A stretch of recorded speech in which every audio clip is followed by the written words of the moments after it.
Hello and welcome. So in today's video we're going to be looking at if you make these 5 key mistakes when it comes to viewing or analysing HMO properties. So if you can avoid these 5 key mistakes, it's going to make you a lot more money, cut out a lot of the risks when it comes to investing in HMO properties. So yeah, look forward to kind of running through in today's video with you these.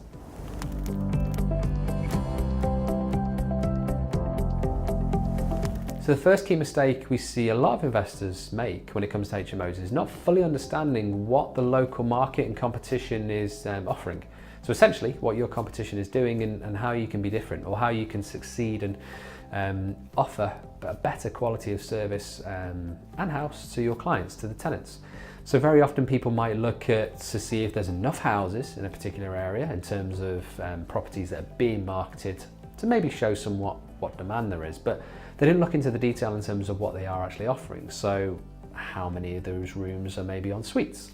Or what is the condition of those properties like? Are they done to a very nice standard? Are they maybe done to an interior design kind of design, essentially, paint scheme, furniture scheme, all that kind of stuff? Or is it just magnolia, white, and a mattress or a bed thrown in the middle of a room?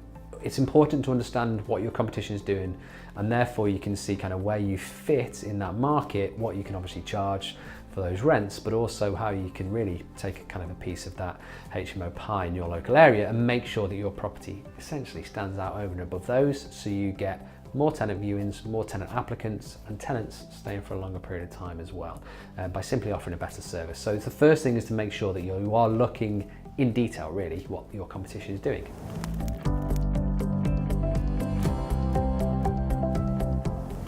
Now the second mistake we see a lot of investors make, unfortunately, when it comes to HMOs is advertising it with the wrong letting agent. Now this is maybe twofold really. So the first part of this is using a letting agent that's not HMO experienced. So very often you will speak to letting agents, and because they're so eager for the business, if you mention obviously HMOs, they might say yes. Some haven't even heard of it, and they'll be upfront and say it's not something they do. Others might just try and wing it and say, yeah, we can do HMOs, no problem. But if they don't have specific experience, if they don't have current stock properties that they have under management at the moment for landlords, or maybe even themselves as HMOs, they're going to run into difficulty with the managing and also ultimately the tenant find of that property.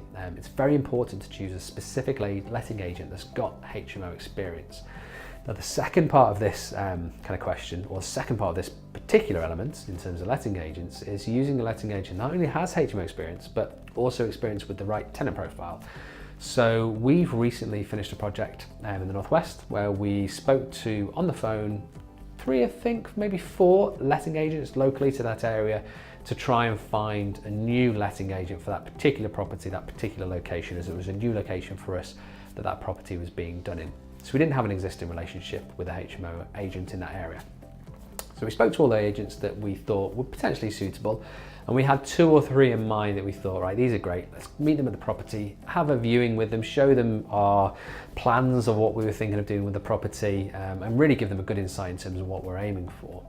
Now, one of those agents that on the phone sounded perfect. All of the details in terms of, yes, they do HMOs, yes, they've got experience, they cover these areas, all of the questions that we'd normally ask, they tick the boxes. However, when we got on site and then we started to look at the property with them in detail, that's when we kind of realized that this would have been completely the wrong fit for them and for us as a property for a HMO in their field. Now, the reasons for that is because this particular property was a high-end professional HMO property. It's actually the property that we're kind of currently in the moment, that we've put below the video a bit of a walkthrough on stuff so you can see how the property works. But this particular agent, their background was local housing allowance tenants, essentially, for HMOs. So when they came to look at the property, they were looking at, they're asking questions essentially like, are we going to put locks on all the kitchen kind of cupboards, and oh, you don't need to go to that kind of standard of finish and stuff for the works, you don't need to provide this kind of stuff in terms of furniture, and yeah, make sure you've not got TVs or anything in the communal lounges because they'll get pinched. It was completely the wrong kind of tenant profile that we were aiming for when we set out originally with this particular project in mind. So it's fine. Obviously, if you speak to agents and they say we do HMOs, that's what you're looking for. But you want to go a step further than that. You want to meet them at the property. You want to showcase what you're looking to do, if you can do. Or if it's earlier on in the search, you've not necessarily got the property yet, you want to have a discussion with them about the tenant profile and see if they are a good fit. Because ultimately, if they do a different tenant market, it's not going to work. They're not going to necessarily change overnight and become a great fit for professional tenants if their market is LHA or vice versa, for example. So it's important that you do pick the right letting agent.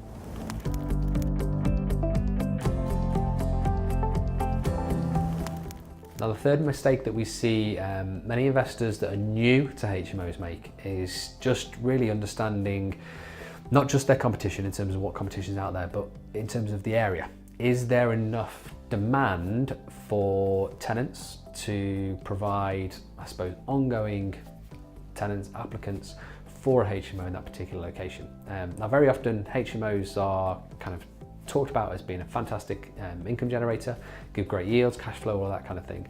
And they certainly do. But if they're in the wrong area and they don't rent, or it takes too long to rent, or you have a lot of void periods and a lot of issues with tenants, then you are going to run into difficulty with that property, whether it's a HMO or not. So just by simply creating a HMO doesn't necessarily mean it's going to deliver. So making sure you do some research on the area to try and see if there's enough people in that local population to sufficiently sustain a HMO is key.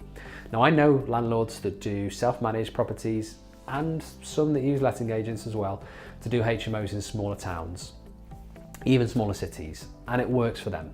My concern with that is when we've had properties that are in smaller locations that we've tried to convert into a HMO, and you look at the figures over a projected period of time, so not just the on paper potential returns, but if you look at it in depth and try and analyse it over a couple of years, the returns on that particular property, because of the void periods, because of the length of time it takes to not only kind of do an initial tenant find, but that tenant might not be in the property for that longer period. So they tend to have more transient tenants as well if it's a smaller area, because people are going elsewhere to find kind of work and employment.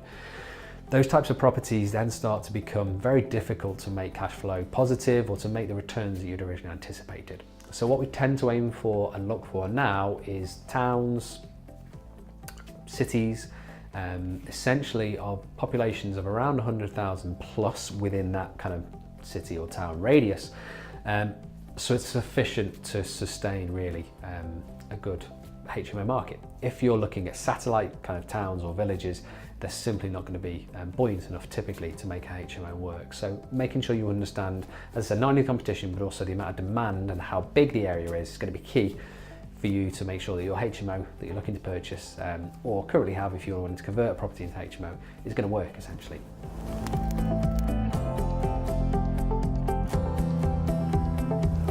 Okay, the next point is understanding the ceiling price for rentals in your area. Now, it's always good to try and push those kind of prices, especially if you're delivering a very high-end quality property, rooms, and you're going for that top end of the HMO market.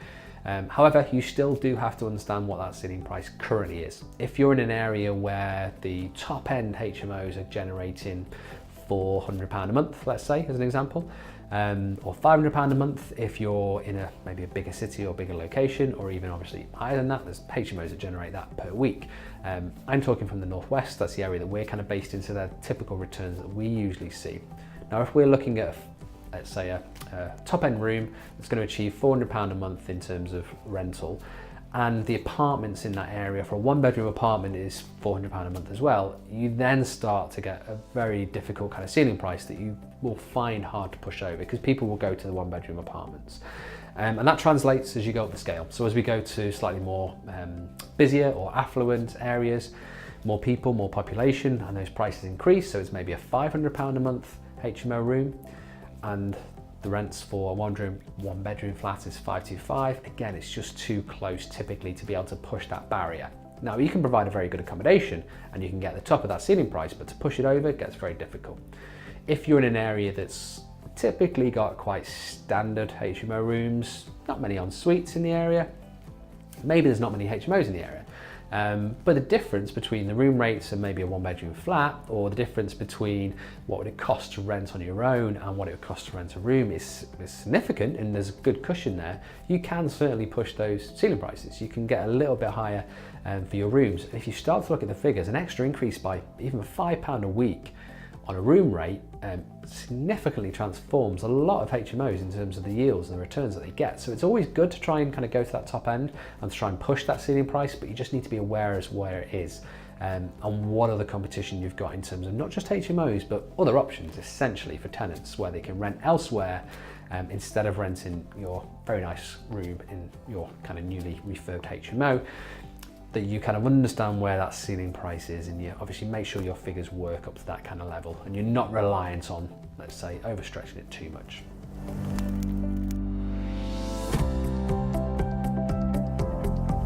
Finally, the last mistake that we see investors make when it comes to kind of certainly new purchases of HMOs is buying on the wrong street. Now, HMOs work generally in most major cities and towns. However, there are certain exceptions to that, and obviously if it's got a student university area close by, or a very big employment base close by, fantastic, that'll certainly help your HMO. However, all areas, postcodes, properties aren't created equally. If you buy on the wrong street, even if the postcode and location works well, and maybe it's just a bit too far from the shops, maybe it's just the wrong street in terms of there's undesirables hanging out in the evening or whatever it might be, that really can kind of kill the potential value of that HMO over the long term. So what you want to make sure is that you do the research earlier on to speak to the local letting agents, to understand the areas that work best, down to street level essentially, for your potential HMOs, as opposed to just going in blind and saying, okay, well, Manchester's a large area, but Manchester works, or Salford works, or Tameside works, or Warrington, whatever it might be, that location is going to work for a HMO. You want to go down to street level, you want to speak to local agents and really get a feel for what's going to be the best position, location in town, and obviously make sure your kind of HMOs work around that, instead of going in blind and just kind of picking a property because it fits in that particular area and the price of the property was good. You need to obviously do a bit more research, and then you're going to obviously stand yourself a lot better chance going forward to make sure you're buying in the right place. So hopefully those 5 key kind of tips help to give you some pointers on what to avoid when you're looking at buying your next HMO. Key things to kind of look out for really, and ultimately to make sure that you're kind of cutting out as much of the risk you can do, get higher returns and ultimately put more money in your pocket when it comes to your next kind of HMO investments. So yeah, hopefully that helps. Any questions, please feel free to put them in the comment box below. Always happy to help. All the best. Thank you for watching this video. If you like this content and you'd like to join our free online property training course, we've got a link for it on this page. And in there we cover a range of different property strategies to help you get started, either building a long-term property portfolio or creating a cash-flowing property business. We also look at ways to increase your return on investment with any of the properties you're maybe considering. And we also have a couple of cheat sheets and downloadable documents in there as well. Simply click on the link to join the free training course today.